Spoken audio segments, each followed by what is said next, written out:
podcast where we know that the only certainty is uncertainty. We know everybody hates change, so we're on a mission to inspire people to see change differently. Our guest lineup of thought leaders, innovators, and transformation pioneers will guide us through uncertainty and discover new opportunities which arise in these interesting times. Today, we're joined by sustainable storytelling guru and passionate champion for net zero, Rob Cunningham. When it comes to uncertainty, more often than not, the solutions to our problems are out there. We just need to connect with the right people. Rob's work connecting businesses, universities and public funding as part of a net zero business accelerator is driving real change and pioneering ideas.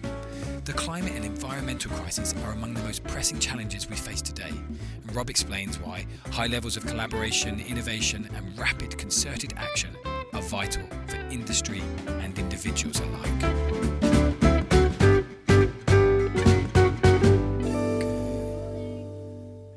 And could you just test into your mic? Yeah, testing. Yeah, perfect. Okay, I'll do a clap.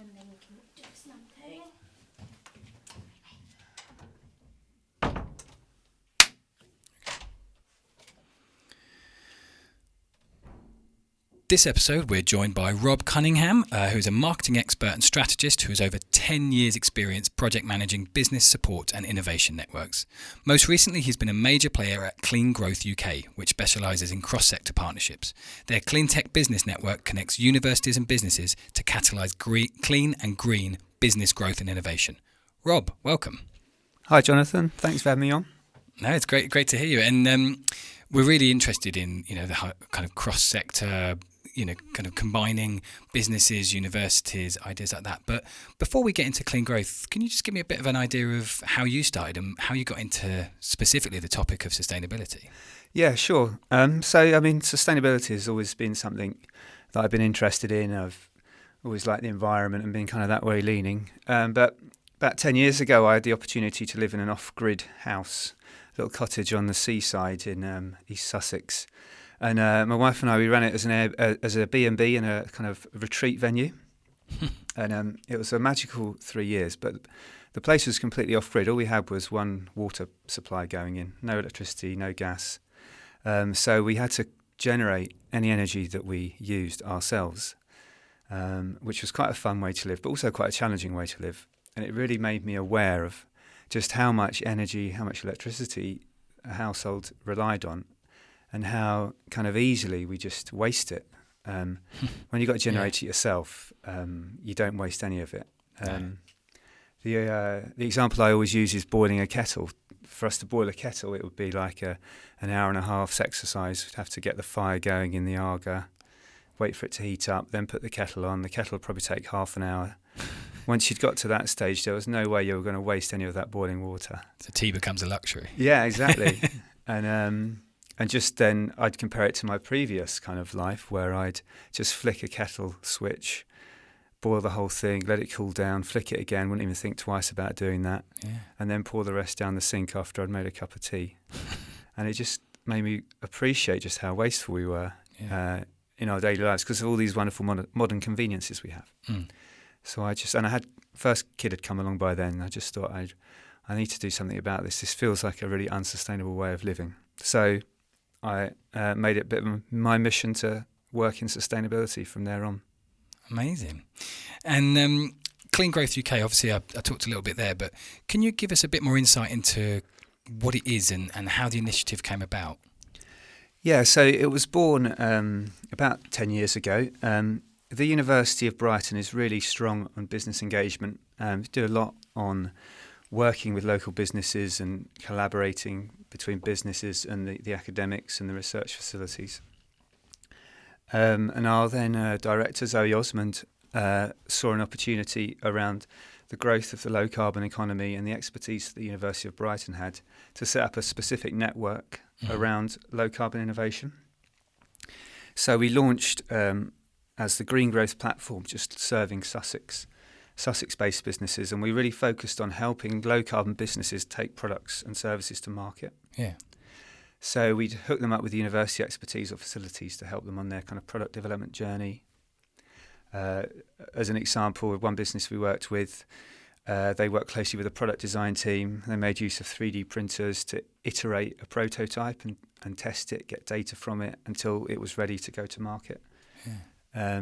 And then in 2018, we had the opportunity to expand and partner with 2 other universities. We became Clean Growth UK. So we're still headquartered at University of Brighton, but we have satellite hubs at Liverpool John Moores University and University of Portsmouth. And now it's been a nice journey, because when we started it was very much niche. We were serving niche industries. Now, 10 years on, we kind of serve any sector, because sustainability has become quite important for every sector in the economy. And you're national now. And we're national. Yeah. And we do, so we call ourselves a net zero accelerator. Our mission is to help businesses accelerate their pathway to get to net zero. We run a service called Net Zero 360, and we call it 360 because we kind of see it as a full service net zero accelerator in the kind of way that digital businesses call themselves full service agencies. So part of that is a day-long workshop where businesses learn about climate science, how it's going to affect businesses, and then how to measure their carbon footprint and put in place a bit of a reduction plan. Alongside that, we have a carbon calculator that we've developed that businesses can use. Yeah. And then we do a workshop around sustainability marketing. So another piece of the puzzle is how do businesses communicate what they're doing to their audience. Definitely. So I run a sustainability storytelling workshop. And then in terms of like the customer journey, we can get to the real heart of what we do as a university, where businesses want to go deep into their net zero transformation. We can hook them up with academia to help, like I said, develop products, develop a new business model, get innovation funding, that sort of thing. Yeah, amazing. And it's kind of bringing all those ideas together, isn't it? That cross-sector approach. Yeah. Yeah. And so how do you approach that? Are you kind of led by the academic side as a part of the business, or are you more business first? I think we've very deliberately tried to be business first. I think there's so much wonderful resource in a university and lots of appetite to work with businesses, but sometimes, like on the ground, businesses, they don't think of university as the first place they'd go to if they've got a challenge. So we try to kind of bridge that gap and be very much business first. We developed a brand that was almost like a chamber of commerce kind of thing, where we run events. We call it a network, and we send out regular newsletters to them to keep them engaged. So to sort of draw them in and then introduce the opportunities that there are at the university. Amazing. And so what kind of impact have you seen that having on businesses in terms of the partnerships that you create? So connecting them with not just one university but 3, and then the wider connection of all the businesses. Yeah, it's been really great. I mean, we've got so many great examples of collaborations that have helped take businesses to the next level. Wonderful thing about small businesses, we work with smaller businesses, is they can be so agile, and they also know their market really well, and they know the challenges they're facing, and we don't know those as a university. But what we do have is resources that the smaller businesses wouldn't normally have access to. So as a partnership, we can kind of really help take things to the next level. One example is a coffee distributor that we work with in Lewes. They've got a really big supply chain. They supply some of the big coffee companies that you see in the supermarkets with coffee beans. Yeah. They're also a really great company driven by sustainability. And they wanted to understand the carbon footprint of the coffee beans that they import from farmers all over the world. But that's a really kind of knotty challenge. Yeah. So they've embarked on a 2-year project with us. They're working with academics in the School of Business and Law, supply chain experts, to come up with a methodology for measuring the carbon footprint of a coffee bean going from sort of farm to supermarket shelf. And then they want to make that methodology, when it's developed, available to the whole industry. So they want to see they want to transform the industry basically and make it possible to measure the impact of their industry. Yeah. So it's really it's driving innovation that is going to impact everyone rather than just these kind of absolutely small changes. Yeah, and that's what we want to see. We want to amplify the impact as quickly as we can. Yeah, it's really powerful. And I think when we talk about universities, we often think of academics, but then you've also got students who bring new ideas. Yeah. And have you seen that? You know, any businesses kind of supported by that?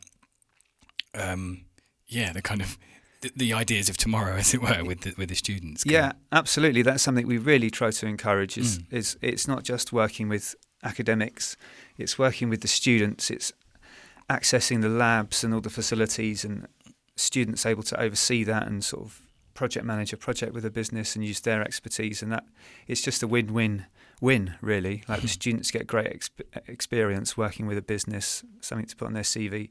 Businesses are getting a great resource, and hopefully the climate will thank us too. Definitely, yeah. And you mentioned there about the supply chain, and I think a lot of businesses have that. You know, they can do what they what they can inside their own business, but then there's that idea of the wider ecosystem is too big to do it, make any change. Yeah. So how can, you know, what you're doing, and particularly that kind of academic approach to data and assessments, and specifically I think you provide bespoke assessments, how can that support businesses on a long-term ecological roadmap with something like a supply chain? Yeah. That's a great question, Jonathan. So we really do try to support businesses on that journey. We fully acknowledge it's incredibly complicated, and as you're absolutely right, the sort of first steps are the easy steps, and then it gets a bit harder.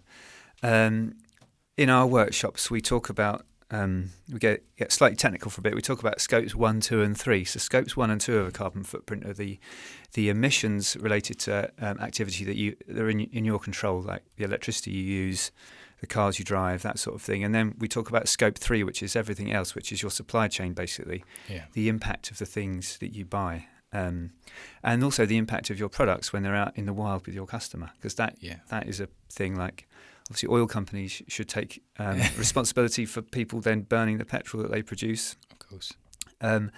So we explain all that for businesses, and we give them a kind of simplified methodology. We break it down into 5 buckets. Like water, energy, buildings, supply chain. Off the top of my head, I can't remember the other one, but just simplified buckets, and then ask businesses just to tackle each one and think about each one. The carbon calculator allows them to put in figures so they can see the carbon footprint of different activities they do. So, for example, say they're buying £25,000 worth of paper plates and paper cups each year, they can actually put that in the calculator and it will tell them the carbon footprint of those products. Mm-hmm. So it gives them a number to work with so that they can then target reducing that and then see their carbon footprint drop as well. So we're very much data driven. Yeah. Another thing we try to stress is that this is achievable. It feels overwhelming, but it is achievable. I always think it's a bit like eating a whale. You look at it and it's quite overwhelming, but you just take a little bite at a time, and then before you know it, you've eaten the tail and you're moving on to the body. And not the most sustainable analogy. No, true. Maybe I need to change that one up. Yeah, no, I like it. And so we look at a pathway to 2030 and say try to reduce your emissions by 50% by 2030. And that, if you look at it, it's actually only 10% a year. And then when you think of it like that, it feels a bit more manageable. Yeah. No, definitely. And I think the Vice Chancellor for Research at University of Brighton, Professor Jaspal, I think, said to succeed in beating those, the Paris Agreement, the climate, any kind of climate targets, to succeed, high levels of collaboration, innovation, and rapid concerted action are vital. So what are you kind of doing to really strengthen that collaboration? And I know you've already talked about the workshops, but you mentioned there about storytelling as well. And I think that's a really keen part of collaboration, is if you're doing all this stuff but no one knows about it, yeah, how can anyone else learn? Yeah, it's so important. And in terms of collaboration, we're trying to pull a diverse community of everyone who can help together. I sometimes think, again, it's probably not the most sustainable example, but the NASA space missions, like if everyone on those missions were working on their own little silos, they probably wouldn't ever have got to the moon. But working together, like we can do something really big. And so, yeah, a key part of that is the storytelling aspect. A lot of net zero and carbon footprint stuff is very kind of data driven and compliance focused, and it needs to be compliance focused. You need that rigor, but there's also a piece about then communicating it creatively to your audience so that they know about it. And I think it's a really important part of the puzzle, because the more we talk about it, the more normalised it becomes.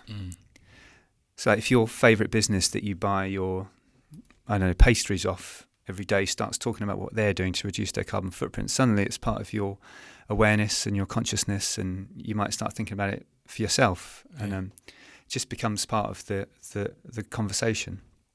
And it's like any marketing piece. If you're going to talk about it, you need to try to be as engaging as possible for people to listen.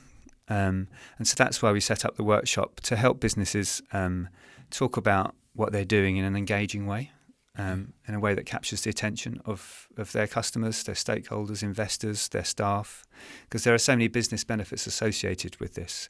And we want people to kind of maximise those, because at the end of the day, that's one of the big drivers, business. Yeah. Well, as you said, business first. Yeah. And I think also with marketing and storytelling, authenticity plays a big part. Yeah. And especially on something like this, I think brands can really benefit from holding their hands up. And how do you kind of coach you know, the businesses you work with to tell what they're actually doing, even if it's not the same level as, you know, some massive major corporation? Yeah, that's another great point. And we talk a lot about greenwashing and how to avoid that. Greenwashing is where you make out you're better than you are. Yeah. So we look at lots of examples around businesses who are greenwashing. And then we look at lots of examples of businesses who are doing really great things in sustainability communications. And one of the common threads in the ones that are doing it great is the honesty that they portray. Because, I mean, we're all on a journey here. This is a first for all of us. It's not a case of we do a few things and then we're done, great, we can move on to the next thing. It's a journey, we're learning, we're not going to get it right straight away, we're not going to be able to do it all in one go. No. And it's really powerful to communicate that message, I think, because it reflects what everyone else is feeling. Yeah. And honesty is just always the best way forward. So as an example, I'd always say to a business that don't be shy about talking about great things that you're doing, even if you're not perfect yet, because you can say, look, we're doing this, we're tackling this, we've got our carbon footprint down by putting solar panels on the roof, but, you know, we have got this problem around our delivery, we're using diesel lorries and we haven't got a solution yet, but it's in our plan to look at it, and hopefully by 2026 we'll have cracked that nut. Yeah. So it's just being honest about the journey that we're on, and I think that's probably the most engaging and truthful way you can be. Absolutely. And talking of that, and I think you mentioned it a little bit earlier with the coffee company who are, you know, kind of going to create this innovation, working in a cross-sector way, and then they're going to expand that by kind of giving, I suppose, for want of a better word, to anyone else that would like that kind of technology. So how do you see the importance of kind of cross-sector ecosystems like yours in terms of, you know, actually shaping the climate crisis for the next 5-10 years? You know, we talk about 2030 a lot, but what's the importance of that? I think it's so important. I mean, we need to pull together and use all the different strands of expertise we have.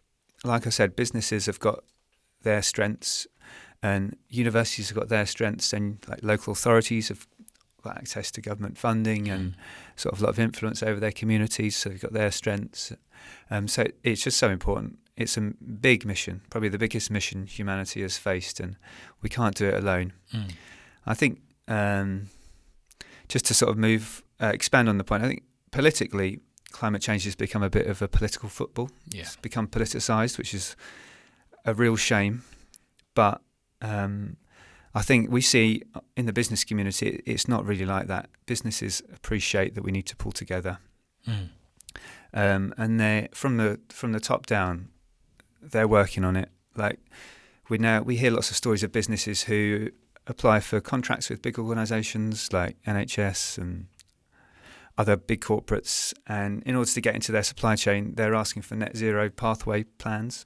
and it's like a go or no go situation. Like if you haven't got one, we won't even consider you for the contract. So I find stories like that quite heartening. So it is happening, even if on a political level it feels quite divisive.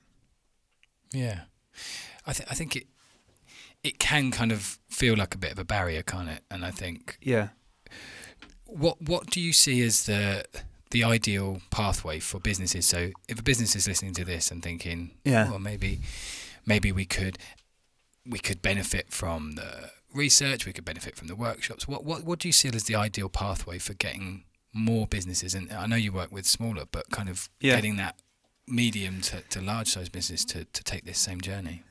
Yeah, I think just get going. We always say just get started.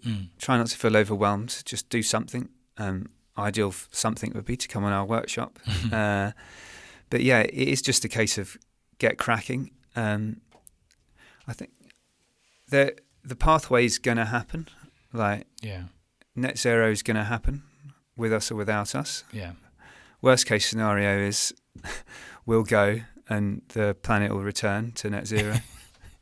Hopefully that won't happen, and we'll be able to kind of manage it and get all the opportunities that are going to arise from it. Yeah. All the business benefits. And so it's just thinking in those terms. This is an opportunity. It's quite exciting. We compare it sometimes to the digital revolution. Yeah. So that was a massive transformation in how we do business. And companies like Blockbuster Video didn't get on that bandwagon, and they became insignificant, and they went. The ones that did get on it, really successful now. I sometimes think if you were to get in a time machine, go back 30 years to the sort of mid-90s with the knowledge that you have now, imagine how exciting it would be to take the reins of a business knowing what's coming and the opportunities that are coming. So kind of in a similar situation right now, like this is an exciting time of opportunity to really transform and do things differently. And so that is how I'd say approach it. That's a really nice, kind of positive outlook there. And just talking about strategy, do you feel that there is such a thing as a truly successful strategy in decarbonising a business? And is there a kind of different uptake across different sectors? And, is there one sector that's really kind of nailing it? That you've seen in is it 3,000 plus you've worked with? We've got, about 3,300, I think, members at the moment. To be honest, it's a really broad church. Yeah. Like we haven't seen particular sectors being overly represented. It's really quite nice to see. Like the workshops we run, we've got all sorts of businesses. We ran one on Monday. We had electrical contractors and waste contractors in the room, and we had somebody making jewellery out of precious stones, like hand making it in a workshop. Wow. So really nice broad church of companies. And in terms of the ideal strategy, I don't know. Every business is different. I don't think there is an ideal strategy. I don't know if it exists. And I think striving for perfection can tie you in knots. I think it's just a case of get going. I mean, if an ideal sort of approach, as I've said, is just to take it bit by bit and don't feel overwhelmed. Identify where your hotspots are in terms of your impact, and for every business that'll be different. Yeah. Like for the contractors we spoke to on Monday, they were travelling all over the country in vans because they had to get to different clients. And for the jewellery maker, it was sourcing the stones they used and the methods they used for cleaning the stones. So it's going to be different for everyone. Just find your hotspots and start working on those, and just keep learning. Absolutely. And then just kind of bringing it to a bit of a close there of you mentioned earlier about innovation and kind of how that you connect people, and you mentioned about local authorities, you mentioned about and I know you kind of support businesses with clean growth funding as well, actually getting the money, getting the funding, getting the kind of capital to support these great innovations like the coffee one you mentioned earlier. Yeah. What's the benefit of that and that kind of knowledge transfer between different companies, different sectors and everything that you can provide through that? I think it's giving. I sometimes think of it like an sort of like an in terms of the innovation, like an outsourced R&D department. So businesses, they don't smaller businesses aren't going to have budget for an R&D department, but we're kind of there, sitting there, waiting to address challenges they have. So we can provide the resource that they just wouldn't otherwise get. So I say that's the core benefit of that. In terms of working with all the different players that you mentioned, I guess one of the powers of being part of the University of Brighton and the 2 other satellite universities, and also the kind of business first brand we've created, is that we've been able to sort of be a bit of an influential player in the local ecosystem. So we work with quite a lot of local authorities, helping them deliver their net zero agendas to businesses. And so we can be influential, but also be a part of a lot of things. So we recently ran a big grant program for our bit of the southeast called Low Carbon Across the Southeast, in partnership with other councils from Essex down to Hampshire. Right. And that was taking government money. It was actually EU money, ERDF, and getting it out into the businesses for energy efficiency and renewable energy projects. Yeah. So being able to be part of that is another great benefit, I think, and being able to be the vehicle for that, for businesses to be able to access that kind of support. Yeah. And you mentioned earlier about the kind of blockbuster video and going back to the 90s, the transformation. Yeah.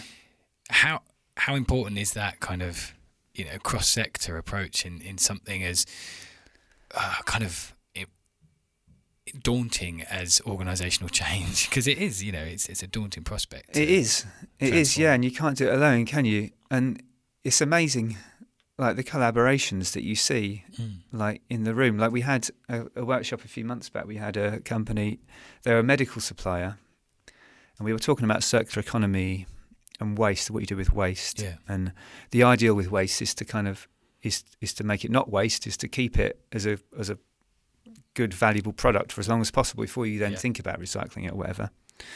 And so they talked about these medical first aid kits they have, and they have a shelf life. They have a best before date for some reason. Okay. I'm not sure what component of it degrades, but something does. And we don't know what to do with these. We don't actually use them that much. We need them in case we need them, but we don't actually use them that much. And then another company in the room put their hand up and said, well, they're a adventure sports company, and they have to do lots of first aid training with their staff and their reps. And they're like, that'd be amazing for us, because then we'd have all these things that we can use for staff training. And straight away there was a little collaboration set up there. They found a use for their waste medical equipment. Yeah. Little things like that. We've had companies kind of doing bulk recycling, not knowing how to transport stuff from A to B, and then an e-cargo bike company coming in saying, oh yeah, we could do that for you. So it's about finding solutions within the community and facilitating that. And also then I suppose if they're, that goes back to the storytelling. It's not just about storytelling and talking about what you're doing right. It's actually telling everyone the bits that your pain points, your barriers, and someone else then can maybe support there. Yeah, absolutely. And then those collaborations, then that makes another story. Like one of the things we talk about in the workshop is values, and what are your audience's values, and how can you tie that in with what you're doing on sustainability. And so one strong value is community, and the importance of community, especially for smaller businesses. So a story that shows how you're working together as a community to fight climate change is a really compelling one for a business to tell, I think. Amazing. Yeah, that's a great kind of point for I think local businesses and businesses nationally and then internationally to focus on, is that community aspect. Yeah. And just as a kind of final point, you were quite positive about the outlook for carbon neutral, all that, the kind of sustainability topic going forward. What do you see as the major kind of drivers for the net zero kind of conversation for businesses over the next few years? I think it's gonna become necessary. Like I touched on earlier, if you want to get into a supply chain, increasingly you're going to have to be able to demonstrate that you're on this. We're seeing like lots of research coming out around consumers and how they're now showing. I think it might have been KPMG or one of the consultancies did a report that showed that 70% of consumers are willing to pay more for sustainable products. Yeah. It's the same with investors. So I think a similar sort of figure, 70% or so of investors are looking to green up their portfolios. So it's coming down the line. It's business drivers really that are going to make it happen. And like we touched on with the Blockbuster video thing, businesses that don't do it are going to become irrelevant at some point, and no business wants to become irrelevant. You heard it here first. We don't want to become irrelevant. Rob, thank you so much. I know there's so much more to kind of talk about in terms of what Clean Growth is, and so where can people find out and kind of sign up and learn more about the different things that Clean Growth does? Yeah, just look us up. We're Clean Growth UK. Obviously on the web, Google us, Clean Growth UK. We've got our workshops up there. The workshops are all free to attend. I don't know when this is going out, Jonathan, but we've got one mid-July. We've got a couple coming up, and then we'll probably pick them up again in September. Storytelling, a workshop around innovation and how we can help businesses, and then our Net Zero 360 Net Zero planning workshops. Look me up on LinkedIn. I'm ROB Cunningham. I'm often talking about sustainability communications, and I'll promote the workshops on there as well. And it's just great to connect and expand the ecosystem. Fantastic. And Rob's first podcast, I think he did amazingly well. So thanks so much for taking your time today, Rob. Thanks, Jonathan. It was fun. Well, there you have it. Powerful insights into the world of business and what lies ahead. Thank you to all our Change Shapers listeners for tuning into our podcast, and to our guest today for sharing their knowledge with our community. Our episodes are designed to spark conversation and start collaborations. So if you're interested by what you heard, then please share with your colleagues or on social media and join the chat with our guest today. Change Shapers is part of the Casaris brand, and we can be found on LinkedIn. Just search for COSARIS, or on Instagram as Change Shapers Podcast. Please subscribe, rate and review Change Shapers Podcast. We can be found on Spotify, Apple Podcasts, and wherever you find your favourite pods. I've been Jay Taylor. Let's turn uncertainty into opportunity together. Catch you in the next episode.